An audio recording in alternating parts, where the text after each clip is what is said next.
காலைமலர் நிகழ்ச்சியில் தெரிந்ததும் தெரியாதுங்கிற நம்முடைய பகுதியில் நாள்தோறும் பல புதிய தகவல்களை தெரிஞ்சிட்டு இருக்கோம்.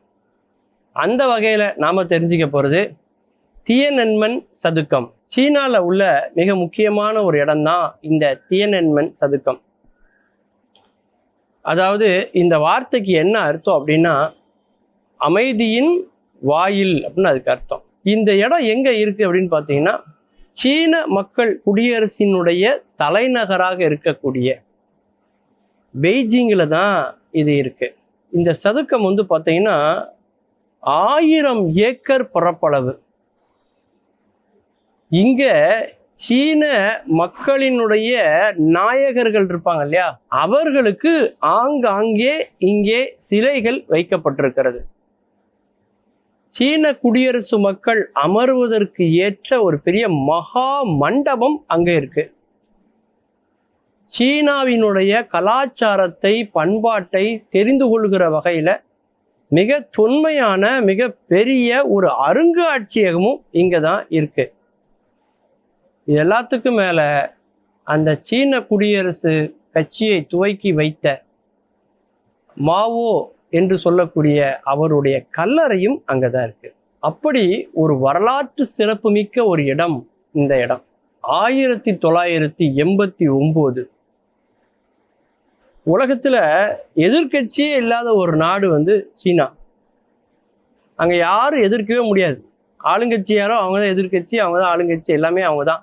அவங்க எடுக்கிறது தான் முடிவு. அதை யாருமே எதிர்த்தே பேச முடியாது. அப்படிப்பட்ட ஒரு நாடு சீனா. கம்யூனிச கொள்கை உடைய நாடு சீனா. அந்த நாட்டில் அரசாங்கத்துக்கு எதிரான போராட்டம், மக்களுடைய போராட்டம்னு ஒன்று நடப்பதற்கு வாய்ப்பே கிடையாது. அப்படிப்பட்ட ஒரு நாட்டில் 1989 மாணவர்கள் தன்னெழுச்சியான ஒரு போராட்டத்தை முன்னெடுக்கிறாங்க. அப்போ தான் தாராளமயமாக்கல், உலகமயமாக்கல் போன்ற பல கொள்கைகளால் பல நாடுகளில் வாழ்க்கையிலையும் சரி பல மாற்றங்கள் ஏற்பட்ட ஒரு காலகட்டம்.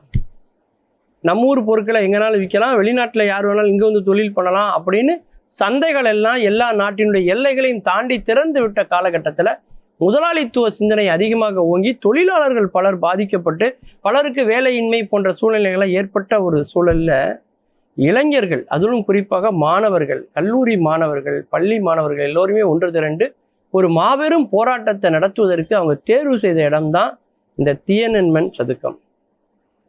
இதையே இவ்வளோ தூரம் நான் உங்களுக்கு சொல்கிறேன் அப்படின்னா, இந்தியாவில் எப்படி ஜாலியன்வாலாபாக் அப்படிங்கிற ஒரு இடத்துல ஜெனரல் டயர் என்பவர் ஆங்கிலேய இராணுவத்தை கையில் வைத்து கொண்டு துப்பாக்கியால் எப்படி பலாயிரக்கணக்கான மக்களை ஒரே இடத்தில் ஒரே நேரத்தில் கொன்று குவித்தாரோ, அதை போல சீன பேரரசு துப்பாக்கியால் அங்கு கூடியிருந்த 10,000க்கும் மேற்பட்டவர்களை கொன்று குவித்தது.